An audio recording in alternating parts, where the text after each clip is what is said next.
El día es domingo 10 de marzo de 2024 y en la ciudad de Los Ángeles se está celebrando la ceremonia de los Óscars. Las mejores películas del año 2023 serán reconocidas en distintas categorías. Una de estas es la de efectos especiales. La lista de nominados es Misión Imposible, Napoleón, Guardianes de la Galaxia Volumen 3, El Creador y Godzilla -1.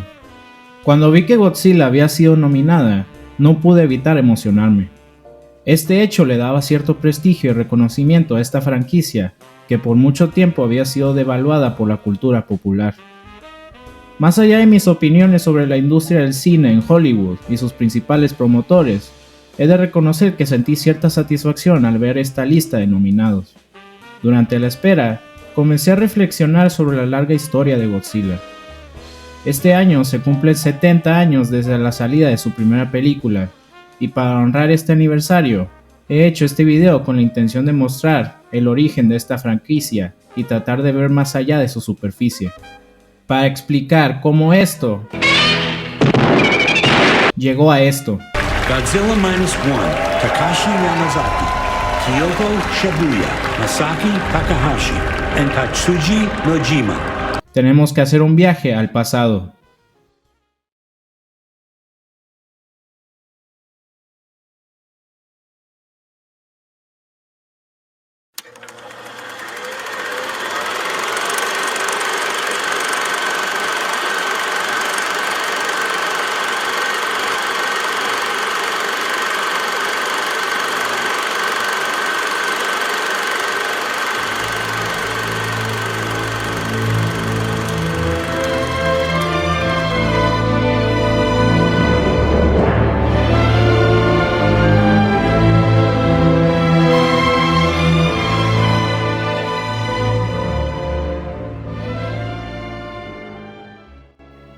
El año es 1945.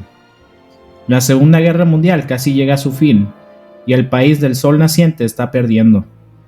Sus aliados en Europa se han rendido, dejándolos solos frente a las Naciones Unidas lideradas por los Estados Unidos. Después de las derrotas sufridas en Iwo Jima y Okinawa, la invasión a las principales islas de la nación era más que probable. Pero antes de que esto sucediera, el comando aliado buscó arrasar a las principales ciudades del país con el objetivo de destruir la moral japonesa. Fue así como los grandes bombardeos cayeron sobre los civiles. El peor de estos ocurriría en la noche del 9 de marzo de 1945. Más de 300 aviones bombarderos B-29 estadounidenses sobrevolaron la ciudad de Tokio. Cargaban consigo bombas de racimo con napalm. Cada una de estas bombas pesaba más de 300 kilos. Los estadounidenses soltaron su cargamento sobre el centro de la ciudad y el resultado fue inmediato.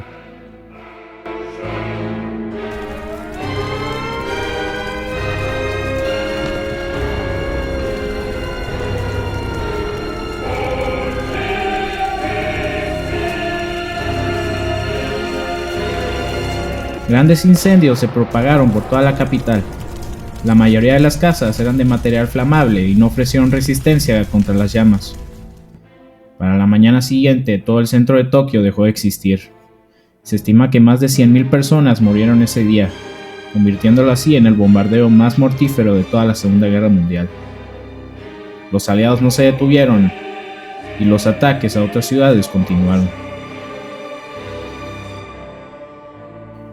Meses después, en agosto de 1945, las ciudades de Hiroshima y Nagasaki fueron víctimas de una nueva arma, la bomba atómica.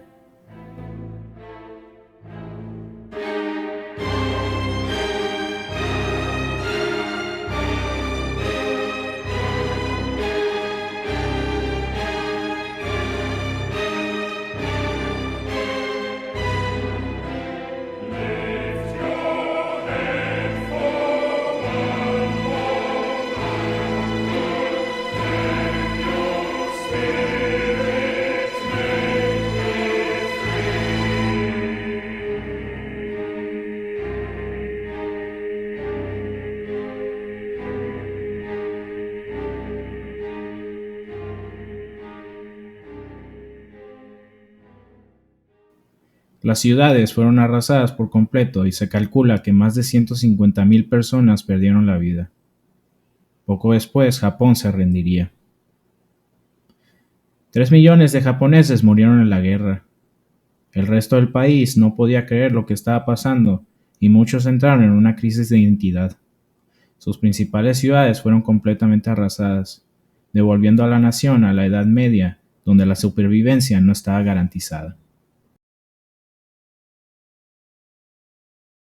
Cuando las tropas estadounidenses llegaron a ocupar el país, muchos temieron lo peor. Sin embargo, Estados Unidos comprendió el valor de obtener un aliado en el continente asiático, por lo que estos se dedicaron a auxiliar a la población japonesa a reparar los daños y fomentar su economía nacional. Durante la ocupación, Estados Unidos y Japón trabajaron juntos en la reconstrucción del país.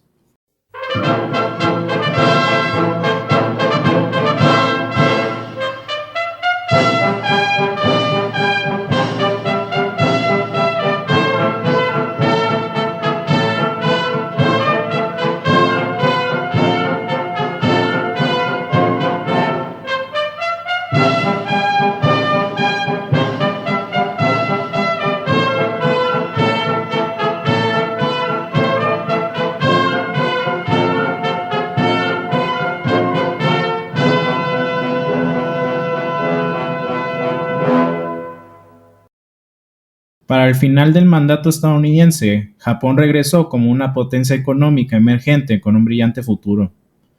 Sus ciudadanos pasaron de la hambruna y pobreza extrema a una clase trabajadora con acceso a las necesidades básicas y un ingreso lo suficientemente alto para poder vivir en bienestar. Sin embargo, los traumas de la guerra permanecieron presentes en la conciencia social. Al mismo tiempo, la Guerra Fría entre los Estados Unidos y la Unión Soviética estaba mostrando sus efectos alrededor del mundo. Estos en forma de golpes de Estado, guerras civiles, radicalizaciones y, por supuesto, el desarrollo de nuevas armas atómicas. Cuando la Unión Soviética anunció la creación de su propia bomba atómica en 1949, las alarmas se encendieron en Washington. Los Estados Unidos habían perdido su monopolio sobre las armas nucleares. Desesperados por recuperar su ventaja, comenzaron a trabajar en una bomba más fuerte. En 1952 lo lograron momentáneamente con la operación Ivy Mike, donde estalló la primera bomba de hidrógeno de la historia. La explosión sería 1000 veces más potente que la vista en Hiroshima y Nagasaki. Durante los siguientes años, más pruebas se llevarían a cabo. Debido a la potencia de las explosiones, se tomó la decisión de realizar los ensayos en medio del Océano Pacífico, con el propósito de proteger a las grandes poblaciones habitando en los continentes. Sin embargo, detonaciones de esta magnitud inevitablemente provocan tragedias. Una de las tragedias más sonadas es la que le sucedió a un desafortunado grupo de pescadores japoneses en 1954.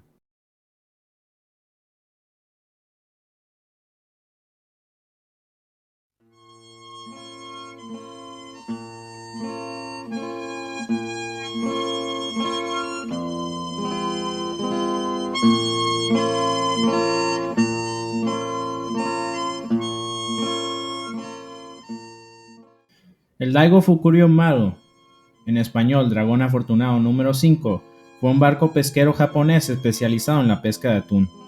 Construido y liberado en 1947, era como cualquier otro de su línea de trabajo. Su tripulación se conformaba por 23 pescadores. Ya que el atún solo se encuentra en los mares abiertos, las travesías de esta embarcación eran longevas, durando alrededor de 3 meses cada una. El 22 de enero de 1954, zarpó hacia el mar abierto con destino al atolón de Midway. Debido a un accidente, la tripulación perdió sus redes de pesca y se tomó la decisión de trasladarse hacia el sur por las Islas Marshall. El 1 de marzo de 1954, la embarcación se encontraba pescando justo fuera de la zona de peligro declarada por la Marina estadounidense. Todo transcurría normalmente hasta que un segundo sol apareció en el horizonte.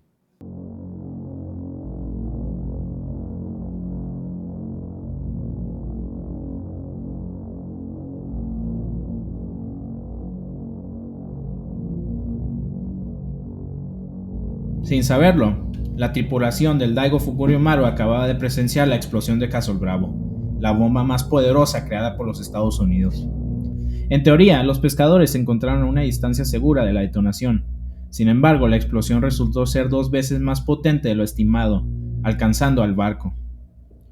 La onda de choque no les afectó directamente, pero horas después comenzó a caer del cielo un polvo blanco similar a la nieve. Este polvo resultó ser ceniza radioactiva. La tripulación acertadamente decidió escapar de la zona, pero quisieron esperar para recuperar su equipo de pesca y las capturas de ese día. Horas después finalmente salieron de la zona. Durante ese lapso de tiempo, la cubierta comenzó a cubrirse del polvo blanco. Uno de los tripulantes declaró que probó un poco de polvo con su lengua y describió el sabor como de textura arenosa y sin sabor. Los síntomas de intoxicación radioactiva se hicieron presentes durante el viaje de regreso. Dolores de cabeza, náuseas, molestias y diarrea aparecieron en todos los afectados. Sus ojos se tornaron de un color rojizo e irritable al contacto. Para el tercer día comenzaron a surgir ampollas en la piel que había sido expuesta a la ceniza. También los rostros de los hombres se colorearon de negro. En estas condiciones, regresaron al puerto de Yaizu el 14 de marzo de 1954, 13 días después de la explosión. De inmediato fueron enviados al hospital y después de unos días de estudio se concluyó que sufrían síndrome de radiación aguda. Ya que en ese entonces no se tenía una idea clara del tratamiento que se debía llevar a cabo, fueron enviadas varias cartas solicitando la ayuda del gobierno estadounidense. Estas no fueron respondidas. Los pescadores fueron puestos en cuarentena en el hospital de Tokio. Su embarcación y la pesca de la jornada fueron resguardados por el ejército japonés. El atún fue estudiado y declarado altamente radioactivo. Como medida de prevención, fue enterrado varios metros bajo tierra o lanzado al mar. Un rumor juraba que algunos de esos atunes llegaron a ser vendidos en los mercados, causando un gran pánico en la sociedad. El propio Daigo Fukuryumaru fue resguardado en una base naval donde permaneció varios años siendo el objeto de controversias y escándalos. Por 14 meses los tripulantes permanecieron encerrados en el hospital. Diario eran examinados por doctores y científicos. Muestras de sangre mostraban una caída de producción de células blancas y rojas, causando hemorragias internas y heces con sangre. Para su tratamiento se les recetó estar en cama y que les suplementaran grandes números de antibióticos y transfusiones de sangre diarias. Lamentablemente, uno de los pescadores, Aikishi Kuboyama, falleció el 23 de septiembre después de sufrir meningitis y neumonía causadas por la enfermedad, convirtiéndolo así en el primer pescador que perdería la vida a la corta edad de 44 años. Sus últimas palabras fueron: "Espero ser la última víctima de la bomba de hidrógeno". Para el 20 de mayo de 1955, el resto de la tripulación fue dada de alta y salieron del hospital. El pueblo japonés se manifestó en contra de su gobierno y de los Estados Unidos por lo sucedido. Se fundó un movimiento nacional en contra de las pruebas de armamento atómico y ganó mucha popularidad tanto nacional como internacionalmente. Los Estados Unidos negaron su responsabilidad y bloquearon cualquier intento de compartir información bajo el argumento de seguridad nacional, buscando proteger a cualquier costo la composición química de la bomba H. Sin embargo, temiendo que este movimiento se transformara en uno antiestadounidense, los norteamericanos finalmente aceptaron cierta responsabilidad y accedieron a pagar compensaciones a las familias de los afectados y a la reparación de los daños. El incidente del Daigo Fukuryumaru comenzó un debate en Japón sobre la energía nuclear y sus consecuencias. Este evento fue retratado en una película del mismo nombre estrenada en 1959. Esta no fue la única película inspirada en estos sucesos, ya que en el mismo año de lo ocurrido se crearía una de las películas más influyentes del cine japonés, Godzilla.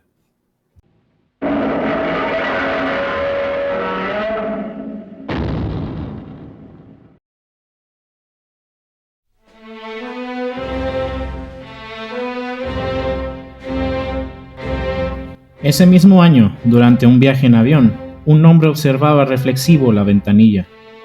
A través de ella solo se podían ver miles de kilómetros de mar abierto. La profesión de este hombre es ser productor de cine. Su nombre, Tomoyuki Tanaka. Nació el 26 de abril de 1910 en Kashiwara, Osaka. Siempre estuvo fascinado con el cine, en ocasiones caminando kilómetros hacia la sala más cercana para disfrutar películas de la época muda.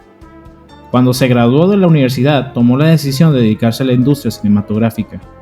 Para los años 40 se encontraba trabajando en una compañía llamada Toho, en donde colaboraría como asistente y en algunas ocasiones como director. Después de la guerra, tomó el rol de productor y rápidamente se convirtió en uno de los hombres fuertes de la empresa.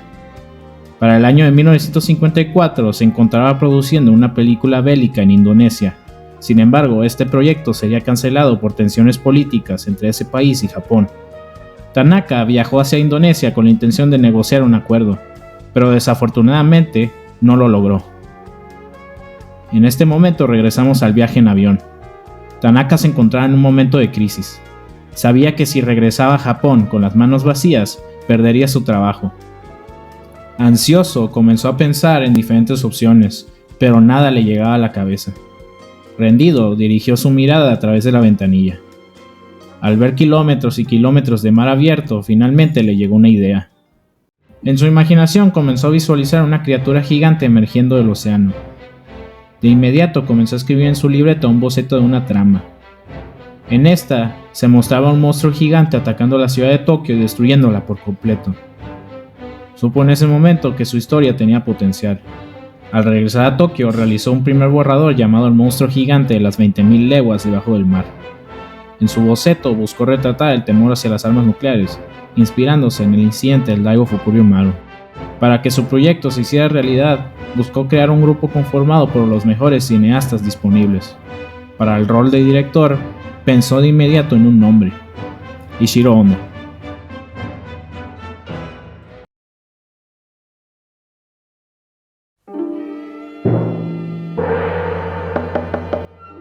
Ishiro Honda nació el 7 de mayo de 1911 en Asahi, ubicada en la prefectura de Yamagata, al norte de la isla de Honshu. Su padre era un monje budista que viajaba por todo el país predicando las enseñanzas de esta religión. Sin embargo, a diferencia de sus hermanos, Honda no estaba interesado en seguir los pasos de su padre y se le vio más adepto en aprender sobre las ciencias. Durante su crecimiento descubrió su fascinación con el cine. Siempre que podía, y usualmente sin el permiso de sus padres, se escabullía a las salas donde veía fascinado a las películas de la época. A la hora de elegir una profesión, decidió estudiar la carrera de cinematografía en la Universidad de Nihon en el año de 1931. Debido a que la carrera apenas había sido creada, esta usualmente no tenía el material para trabajar, llegando al extremo de no impartirse. Honda utilizó este tiempo libre para visitar las salas de cine y tomar notas sobre la realización de largometrajes. Fue durante estos años cuando conoció al ejecutivo Iwao Mori, encargado de producción en una compañía cinematográfica llamada PCL. Mori le ofreció un trabajo como asistente, el cual este aceptó de inmediato. Honda logró graduarse de su carrera al mismo tiempo que trabajaba en PCL. En 1934 fue el tercer director asistente en la realización de una película llamada Estudio de vida del anciano plebeyo.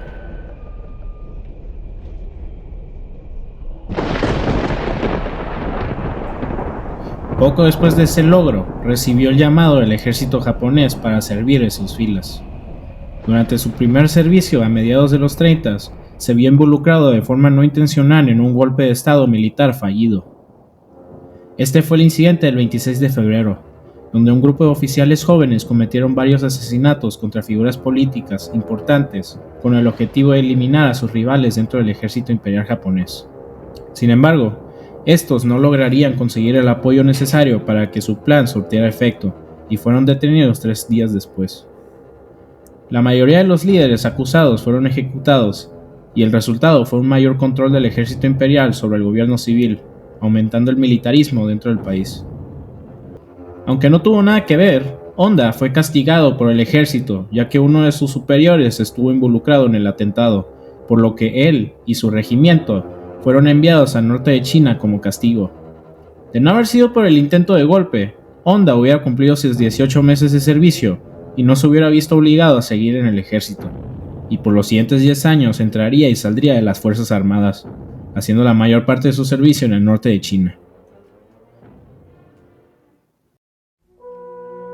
Entre los años 1940 y 1941 fue el encargado de un establecimiento de mujeres de consuelo, es decir, un burdel, donde las mujeres, usualmente de nacionalidad coreana y china, eran forzadas a ser trabajadoras sexuales para sobrevivir. Honda años después declaró su arrepentimiento sobre esto y ofreció sus disculpas. En su último año de servicio casi perdió la vida durante una batalla, cuando un proyectil de mortero cayó junto a él. Para su fortuna este no explotó, y después de la batalla regresó al lugar para recuperar el explosivo y conservarlo. Este objeto lo acompañó por el resto de su vida. En 1944 fue capturado por el Ejército Nacional Chino y vivió el resto de la guerra como prisionero. Durante su cautiverio declaró que se le trató con dignidad y hasta logró hacer amistad con algunos de los locales. Cuando terminó la guerra, regresó a Japón como un hombre diferente. Durante su traslado en tren por el país, fue testigo de la destrucción de Hiroshima por la bomba atómica, un recuerdo que siempre lo acompañaría. Sus experiencias en la zona de batalla lo dejaron con pesadillas el resto de su vida.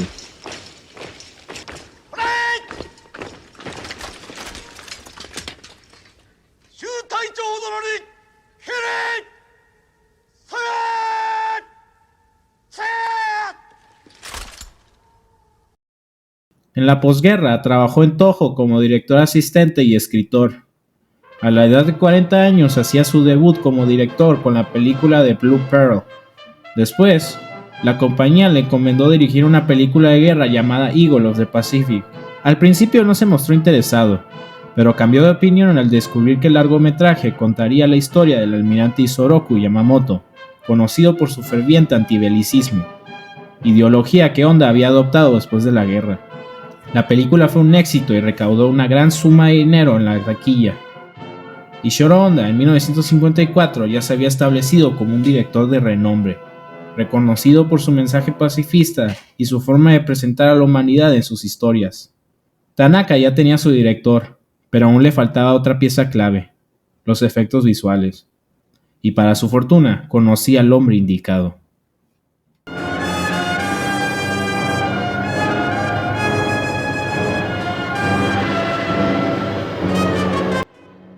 Nació bajo el nombre de Eiichi Tsuraya el 7 de julio de 1901 en la ciudad de Sukagawa, ubicada en la prefectura de Fukushima.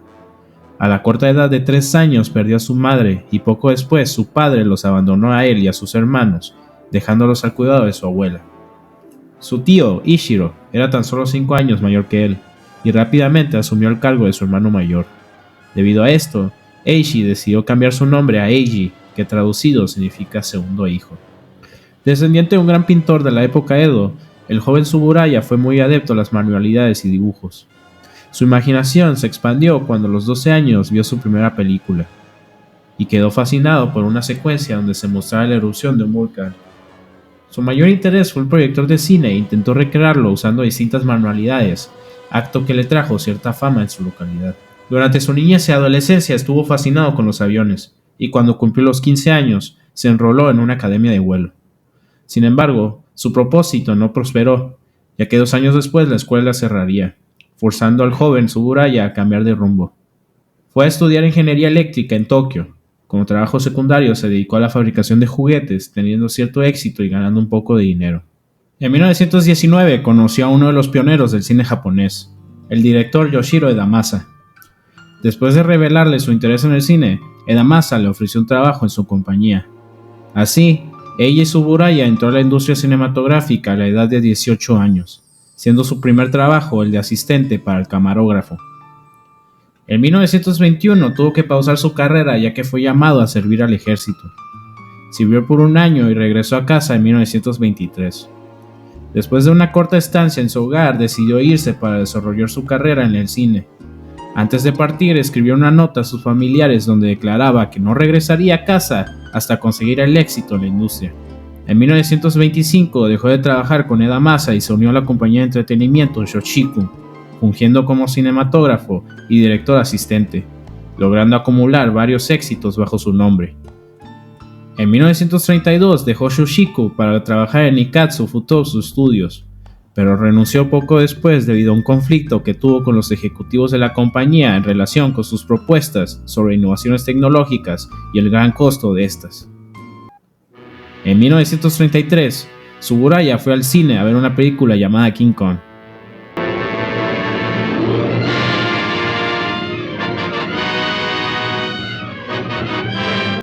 El filme lo dejó fascinado y este se convirtió en su inspiración para desarrollar sus futuros proyectos alrededor de los efectos especiales. El filme lo dejó fascinado y este se convirtió en su inspiración para desarrollar sus futuros proyectos alrededor de los efectos especiales. Al año siguiente, después de dejar Nikkatsu, entró a trabajar en una compañía llamada J.O. Talkies y rápidamente se convirtió en el director general de cinematografía.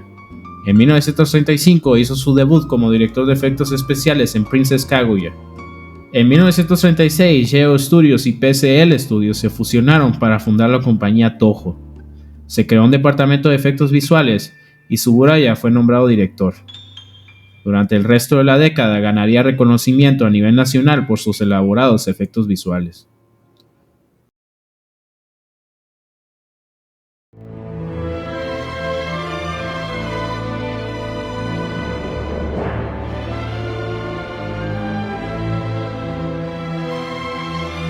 Cuando Japón entró a la Segunda Guerra Mundial, la industria del cine fue obligada a producir películas de propaganda.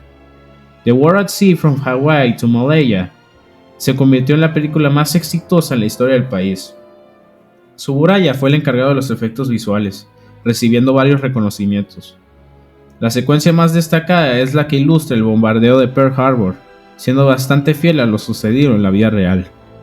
Hasta el día de hoy, cuando se habla de ese incidente, el material de esa película es utilizado para ilustrar lo sucedido. Después de la guerra, Toho siguió produciendo películas y Tsuburaya trabajó en la mayoría de ellas. Sin embargo, en 1948 fue despedido debido a una acusación por parte del Supremo Comando Aliado. Su trabajo durante la guerra levantó las sospechas de los estadounidenses debido al realismo de sus miniaturas retratando varios vehículos militares, concluyendo que Tsuburaya era un espía. A pesar de este revés, fundó su propia compañía de efectos visuales llamada Tsuburaya Special Technology Laboratory y por los siguientes 5 años colaboró en varias películas de diferentes estudios, sin recibir crédito alguno, ya que su empresa era una entidad no judicial. Finalmente, en 1952, su exilio fue anulado y pudo regresar a trabajar con Toho. Aquí colaboró por primera vez con el director Ishiro Honda y el productor Tomoyuki Tanaka en The Man Who Came to Port y Eagle of the Pacific, cimentando la relación profesional entre Honda y Tsuburaya. En esos años trabajó con el guionista Takeo Murata en un cortometraje 3D producido por Toho. Mientras trabajaban, Murata le propuso a Tsuburaya realizar una película de un monstruo gigante atacando Tokio. A este le agradó la idea y en su tiempo libre comenzó a desarrollar bocetos basados en esta. Tanaka, al descubrir su interés, invitó a Tsuburaya a su proyecto.